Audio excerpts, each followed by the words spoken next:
Hey guys, and welcome back to this channel. In this simple video I'm gonna show you how to get songs from how to get songs for CapCut.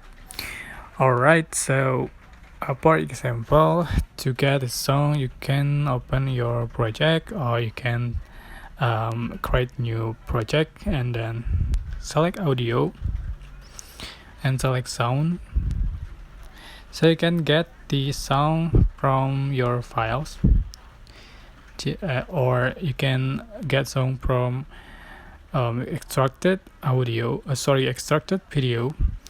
And for example, I'm going to get the song from my file. Just import from files, and yeah, previously you can prepare the file, the sound file.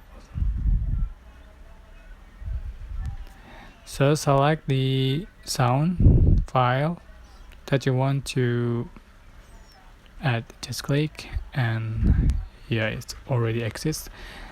So here's the song has been added to CapCut. Just click add to your project. That's it. I hope this tutorial was helpful for you guys. Don't forget to like, comment, share, and also subscribe. Thank you so much for watching.